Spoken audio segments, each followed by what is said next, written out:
विधवा महिलाओं की दुर्गति, विधवा महिलाओं की स्थिति किसी से छुपा हुआ नहीं है। अनेक समाज सेवी प्राचीन काल से लेकर के अब तक अनेक समाज सेवी विधवा महिलाओं के हक को लेकर के अनेक आंदोलन किए।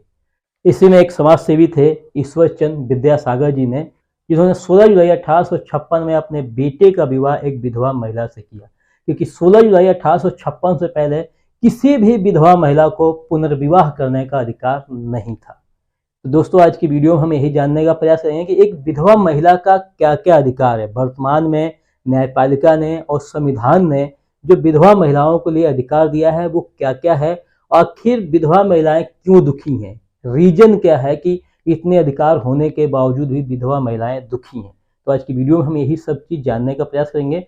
लेकिन आपसे मेरा निवेदन रहेगा, चैनल पर अगर नए हैं चैनल को सब्सक्राइब करके बेल नोटिफिकेशन ऑन जरूर कीजिएगा। जब भी हम कोई वीडियो अपलोड करें उसका नोटिफिकेशन सबसे पहले आप तक पहुंचे, आप उस वीडियो को सबसे पहले देख सके। तो दोस्तों, जैसा कि मैंने आपको बताया, विधवा महिला का अधिकार, विधवा महिला के अधिकार को लेकर के हमारे भारत में अनेक समाज सेवी लोगों ने इसके लिए आंदोलन किया, क्योंकि विधवा महिलाओं की जो स्थिति थी वो किसी से छुपी हुई नहीं है। अगर छोटे उम्र में कोई स्त्री अगर विधवा हो जाती थी, उन्हें दोबारा मतलब पुनर्विवाह करने का अधिकार नहीं था। लेकिन होता क्या है, 16 जुलाई 1856 को समाज सेवी ईश्वर चंद विद्यासागर ने अपने बेटे का शादी एक विधवा महिला से करवाया। मतलब ये भारत में पहली विधवा, मतलब ये भारत में पहला पुनर्विवाह था। और किसने करवाया था? ईश्वर चंद विद्यासागर जी ने अपने बेटे का, स्वयं के बेटे का विवाह एक विधवा महिला से कराया। उसके बाद में संविधान, न्यायपालिका विधवा महिलाओं के हक में तमाम फैसले दिए, विधवा महिलाओं को तमाम अधिकार दिए।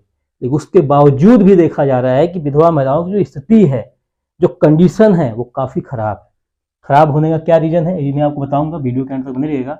विधवा महिला का भरण पोषण ससुर करेंगे। ये छत्तीसगढ़ हाई कोर्ट का डिसीजन है कि विधवा महिला का जो भरण पोषण है वो ससुर करेंगे। किस परिस्थिति में करेंगे इसको भी जानने की जरूरत है।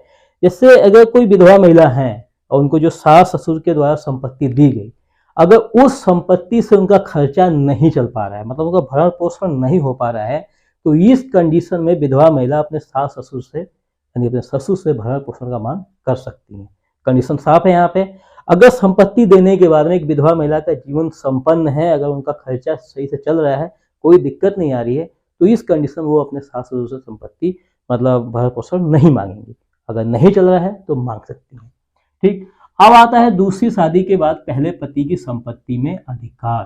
कर्नाटक हाई कोर्ट का एक महत्वपूर्ण फैसला है कि अगर दूसरी शादी विधवा महिला का पुनर्विवाह कर रही है तो पहले पति की संपत्ति में उनका अधिकार हो। ऐसा नहीं है कि अगर उन्होंने दूसरा विवाह कर लिया तो पहले पति की संपत्ति में उनका अधिकार नहीं होगा, ऐसा नहीं है। कर्नाटक हाई कोर्ट के जो डिसीजन है इसके हिसाब से यह है कि अगर विधवा महिला है और उन्होंने दूसरी शादी कर ली तो दूसरे पति की संपत्ति में अधिकार होगा ही होगा। साथ ही जो पहले पति जो थे, जो पूर्व पति थे, जो जिनका देहांत हो चुका है, उनकी भी संपत्ति में इनका अधिकार होगा। ठीक है। पति की संपत्ति में पूरा हक। अब यहाँ पे एक आता है पति की संपत्ति में पूरा हक। पति की संपत्ति में पूरा हक कब होता है? पति के जीवित रहते हुए किसी भी महिला का पति की संपत्ति में हक नहीं होता है। उसी संपत्ति में हक होता है महिला का जो संपत्ति महिला के नाम से पति ने खरीदा है।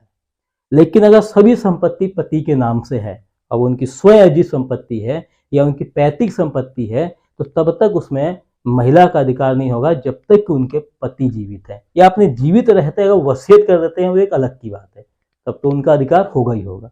लेकिन यहाँ पे ये चीज है कि पति की संपत्ति में पूरा हक कब होगा? अगर पति की डेथ हो जाती है, पति की मृत्यु हो जाती है अचानक, और उन्होंने अपने जीवन काल में अपनी संपत्ति किसी को वसीयत नहीं किया है, तो उस संपत्ति में पति जो पत्नी है उनका हक होगा। ठीक है। अब आता है पहले पति की संतान भी दूसरी पति के संपत्ति में हक। यहाँ पे है कि जो पहले पति हैं उनसे जो जन्मे हुए बच्चे थे, 2 थे, 3 थे, 4 थे, 5 थे, जो भी थे, अब वो महिला अगर जो विधवा महिला अगर दोबारा वो शादी कर रही हैं, पुनर्विवाह कर रही हैं, तो जो पहले पति से जो संतान थे वो दूसरी जो पति हुए हैं, मतलब जो दूसरे उनके पिता हुए बच्चों के, उनकी संपत्ति में उनका हक होगा। ऐसा नहीं है कि वो ये कह रहे कि नहीं ये सौतेले हैं या मेरे नहीं हैं, मैं नहीं दूंगा, तो ऐसा प्रावधान बिल्कुल भी नहीं है। मतलब जो पहले पति से जो बच्चे जन्मे थे, वो दूसरा जो पति है उनकी संपत्ति जो है उसमें से हक वो लेंगे। ठीक है। अब आपका आता है पीहर पक्ष भी उत्तराधिकारी। पीहर पक्ष मतलब विधवा महिला जो है उनका जो मायके पक्ष है, जो उनके माता पिता के जो पक्ष के लोग हैं, वो भी उत्तराधिकारी हो सकते। किस परिस्थिति में हो सकते हैं?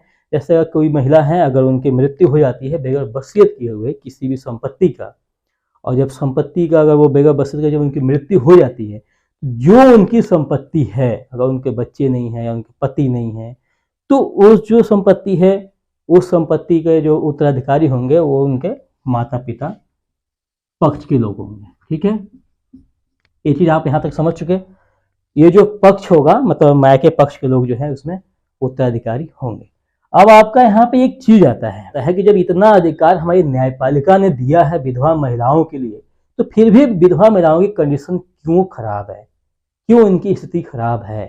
तो खराब इसलिए है कि विधवा महिलाएं अपने अधिकारों को नहीं जानती हैं। इसलिए नहीं जानती हैं, कुछ जानती हैं तो उनकी आवाज़ों को दबा दिया जाता है, और कुछ नहीं जानती हैं इसका रीज़न ये है कि वो इन सब चीज़ों से दूर रहती हैं, जिस कारण क्या होता है कि जो उनके ससुराल पक्ष के लोग होते हैं वो उनको संपत्ति नहीं देते हैं, उनको मैके जाके रहना पड़ता है, वहाँ पे भाभी भाई का और वहाँ के परिवार के लोगों का ताने बाने सुनने पड़ते हैं। लेकिन ये चीज़ गलत है, क्योंकि न्यायपालिका ने विधवा महिलाओं के लिए काफ़ी अधिकार दिए हुए हैं। एक यहाँ पे एक चीज़ आता है कि जो विधवा महिला है काफ़ी अधिकार मतलब दिए हुए हैं, और इन सभी चीज़ों को हर एक विधवा महिला को जानना चाहिए। अगर आप में से कोई ऐसा है, या अगर आपके रिश्तेदारी में कोई ऐसा है, आपके कोई मित्र हैं, आपके कोई मिलने जुलने वाले, इस वीडियो को शेयर जरूर कीजिएगा कि उन तक ये जानकारी पहुँचे, और जानकारी जब पहुँचे वो देख करके अपने अधिकारों के लिए लड़ सके। क्योंकि आप तभी लड़ेंगे जब आपको अपना अधिकार पता होगा, जब आपको अपना हक पता होगा। तो उम्मीद करता हूँ ये जानकारी आपको काफ़ी अच्छी लगी होगी। जानकारी अच्छी लगी हो तो वीडियो को लाइक कीजिएगा, चैनल को सब्सक्राइब कीजिएगा। मिलेंगे नेक्स्ट वीडियो में किसी बेहतरीन टॉपिक के साथ। तब तक के लिए जय हिंद, जय भारत।